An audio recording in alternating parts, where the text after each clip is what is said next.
नमस्कार, मैं हूं ललित खजूरिया। चौधरी लाल सिंह के खिलाफ अब कटरा के विधायक बलदेव राज शर्मा ने बकायदा थाने में एक शिकायत दर्ज करवाई है, जिसके तहत उन्होंने ये मांग की है कि पूर्व सांसद चौधरी लाल सिंह के खिलाफ एफआईआर दर्ज की जाए, क्योंकि इन्होंने लोगों को भड़काया है। और बकायदा उन्होंने उस बयान का भी इसमें जिक्र किया है, जिसमें लाल सिंह ने कहा था कि जिनको आपने वोट दिया है, जाइए उनके घर का घेराव कीजिए, उनके घर पर पत्थर मारिए, शीशे तोड़िए और आप अपना विरोध प्रदर्शन करिए। और इसी को लेकर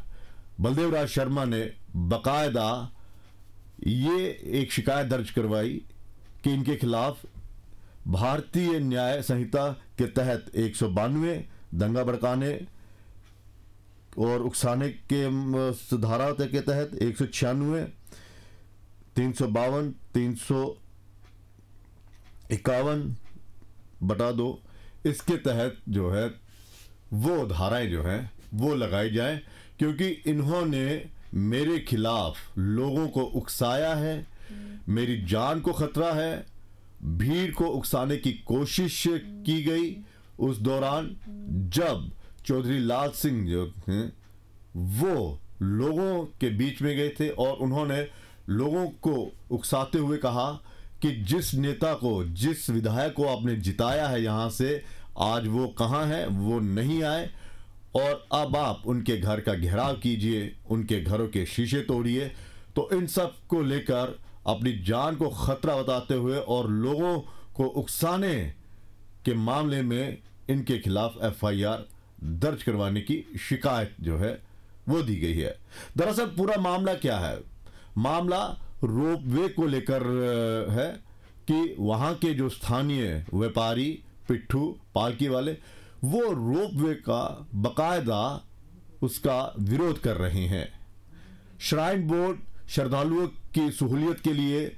ताराकोट से सांझी छत तक रोपवे का एक परियोजना जो है उसको हरी झंडी दे दी है। उसका काम जो है वो शुरू होने वाला है, लेकिन वहां के लोगों का कहना है कि अगर ये परियोजना सफल होती है, इस परियोजना पर अगर कार्य होता है, ये अगर अमल में आती है, तो यहां पर स्थानीय लोगों का व्यापार,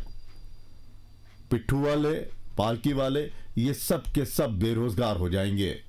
क्योंकि जो श्रद्धालु हैं वो सीधा 5 वहां पे ताराकोट में जाएंगे, उस रोपवे में का इस्तेमाल करेंगे और 6 मिनट के अंदर अंदर वो वहां पर सांझी छत पर पहुंच जाएंगे। और जो पुराना रास्ता, मतलब जो जहां से एक लोग जहां से जाते हैं, वहां पे जो दुकानें हैं, पिट्ठू वाले हैं, पालकी वाले हैं, वो काम जो है वो बंद हो जाएगा, लोगों को काफी नुकसान होगा। लेकिन सरकार कह रही है, या अगर हम श्राइन बोर्ड की बात करें तो सीईओ अंशुल गर्ग ने कहा है कि ये परियोजना जो है वो श्रद्धालुओं की सुविधा के लिए रखी गई है, क्योंकि यहाँ पर बड़ी संख्या में श्रद्धालु आते हैं, लाइन में लगते हैं। इस कारण ये परियोजना जो है वो एक किस्म का यहाँ पर बूस्ट लाएगी और ज़्यादा यहाँ पर जो श्रद्धालु हैं वो आएंगे। आपको मालूम है कि देश विदेश से यहाँ पर हर साल करोड़ों की संख्या में श्रद्धालु यहाँ पर आते हैं और कई बार बहुत ज़्यादा रश होता है, और उसी को ध्यान में रखते हुए ये परियोजना जो है वो लाई गई है। हालांकि जैसे ही श्राइन बोर्ड ने इसकी हरी झंडी यहाँ पर दी, वैसे ही दूसरे दिन यहाँ पर जो था वो प्रदर्शन शुरू हो गया। आपने देखा होगा कि किस तरह से पुलिस और उन प्रदर्शनकारियों के बीच में ज़बरदस्त झड़प हुई और बकायदा डीसी रियासी को इंटरवीन करना पड़ा, और उन्होंने साफ कहा कि हम आपका मसला जो है वो हल करेंगे, आला अधिकारियों से बातचीत करेंगे। लेकिन ऐसा नहीं हुआ और फिर ज़बरदस्त आपने वो दृश्य भी देखे होंगे कि किस तरह से पुलिस और इन दोनों के बीच में, प्रदर्शनकारियों के बीच में वहाँ पर झड़प हुई, और उसके बाद मामला शांत तो हुआ, लेकिन अगले दिन ही 7-8 लोगों को पुलिस ने हिरासत में ले लिया और उसके विरोध में कई नेता जो हैं वो वहाँ पर पहुंचे और लाल सिंह भी वहाँ पर पहुंचे थे। चौधरी लाल सिंह वही हैं जो अपने ज़माने में आम जनता की आवाज़ थे जब वो सत्ता में थे, लेकिन पिछले 3-4 जो चुनाव हुए हैं उसमें उनकी ज़बरदस्त हार हुई है, लेकिन फिर भी वो लोगों के मसलों को लेकर सड़क पर लगातार उतरते रहते हैं। लेकिन अब मामला जो है वो दूसरा है। मामला ये है कि एक मौजूदा विधायक ने एक पूर्व सांसद के खिलाफ शिकायत की है, और शिकायत में उन्होंने ये बकायदा, जो हमने आपको बताया, कि लाल सिंह ने लोगों को प्रवोक किया, लोगों को उकसाया, भड़काया, और ये जो परियोजना है इसमें उन्होंने इसको रोकने की कोशिश की और मेरे खिलाफ लोगों को भड़काया है, उकसाया है। तो ये वो मामला है। लेकिन क्या इस रोपवे से वाकई वहाँ के लोगों को नुकसान होगा? अगर स्थानीय लोगों की बात करें, वहाँ के व्यापारियों की बात करें, तो वो लगातार कह रहे हैं इससे हमें भारी नुकसान होगा, क्योंकि सारे जो श्रद्धालु ज़्यादा आएंगे वो ताराकोट वाले रास्ते से जब जाएंगे तो इस रोपवे का बकायदा वो इस्तेमाल करेंगे, जिससे जो उनकी रोजी रोटी है वो छिन जाएगी। हालांकि भूपेंद्र जो कांग्रेस की तरफ से चुनाव लड़े थे वो हार गए बलदेव राज शर्मा से, तो उन्होंने साफ कहा है कि ठीक है, श्रद्धालुओं की सहूलियत के लिए पहले भी यहाँ पर कई वहाँ पर सुविधाएं दी जा रही हैं, लेकिन अगर आपने रोपवे यहाँ पर चलाना है तो लोगों को मुआवजा दिया जाए, जिनकी दुकानों पर असर पड़ेगा, जिनके रोज़गार ख़त्म हो जाएंगे, उनको मुआवजा दिया जाए, उनके पुनर्वास के लिए कोई योजना लाई जाए, तभी ये आप करें। और इस योजना के तहत अगर हम बात करें तो जो अंशुल गर्ग जी हैं, जो सीईओ हैं श्राइन बोर्ड के, माता वैष्णो देवी श्राइन बोर्ड के, उनका ये कहना है कि ये रोपवे जो है वो दिव्यांगों, बुजुर्गों और जो बीमार होंगे उनके लिए है। लेकिन हमने देखा है कि शुरुआत में तो इस तरह से कहा जाता है, लेकिन फिर बाद में ये एक रेगुलर रूटीन जो है वो बन जाती है। हालांकि इससे कितना नुकसान होगा,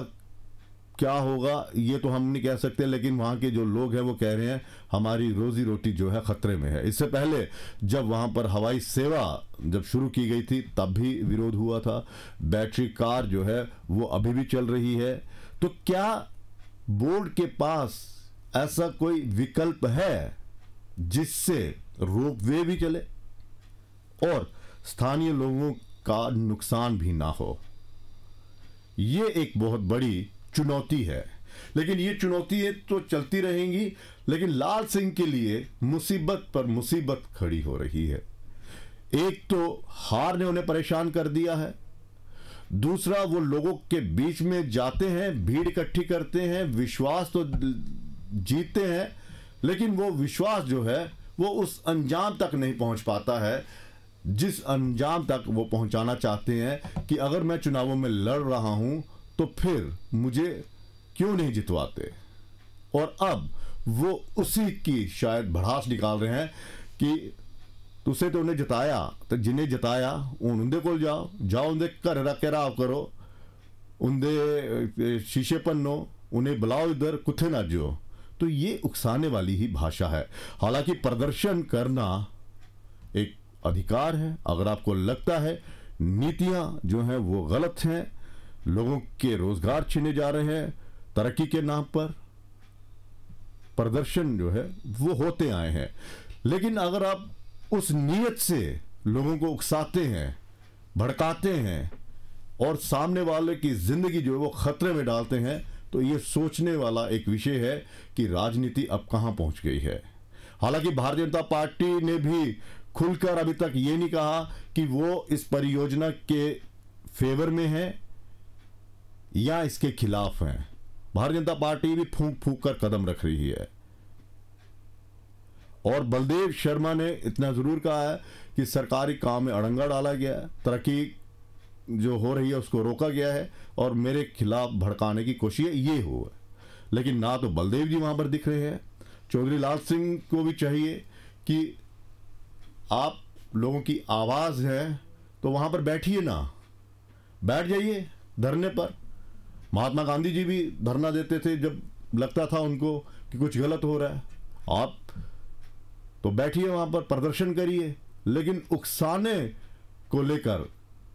अब आप मुसीबत में आ गए हैं। खैर, देखना ये है कि ये अभी शिकायत है,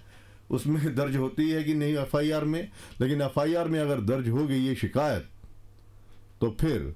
लाल सिंह की भी मुसीबतें जो हैं वो और ज़्यादा बढ़ जाएंगी, क्योंकि एक तो हार हार हार और ऊपर से अब ये नई मुसीबत। फिलहाल देखना ये है कि ये जो शिकायत है ये एफआईआर में बदलती है, और दूसरा ये कि भारतीय जनता पार्टी को भी अब ये साफ करना है कि क्या वो इस परियोजना के साथ हैं या खिलाफ हैं, या कोई बीच का रास्ता वो ढूंढने की कोशिश कर रहे हैं और सरकार के साथ मिलकर जो है उसमें ये मुद्दा उठाए, क्योंकि 28 विधायक हैं और जब असेंबली लगेगी तो उसमें वो करेंगे। और दूसरा ये कि एलजी मनोज सिन्हा साहब के पास ही सारे इख्तियार हैं, वो क्या विकल्प निकालते हैं। हालांकि उन्होंने कहा कि डेवलपमेंट को रोका नहीं जाएगा, लेकिन इनके बारे में हम ज़रूर सोचेंगे। तो वहीं महबूबा मुफ्ती ने भी कहा है कि जो धार्मिक स्थल हैं उन्हें धार्मिक स्थल ही रहने दीजिए, जैसे हैं वैसे रहने, लोगों को सुविधाएं तो दो, लेकिन इससे पर्यटक स्थल ना बनाए, यानी कि इससे टूरिस्ट स्पॉट ना बनाए। श्रद्धा जो है वो धार्मिक है और इससे एक धार्मिक स्थल ही रहने दीजिए, और लोगों के जो रोजगार छीनने की कोशिश की जा रही है उसे रोका जाए और इस परियोजना को जल्द से जल्द बंद किया जाए। खैर, हर राजनेता अपना एक विचार दे रहा है, अपना राजनीति जो है वो चमका रहा है, लेकिन लाल सिंह ने मुसीबत जो है वो अपने सर पर ले ली है, क्योंकि मौजूदा विधायक ने उनके खिलाफ शिकायत कर दी है। फिलहाल इजाज़त दीजिए, नमस्कार।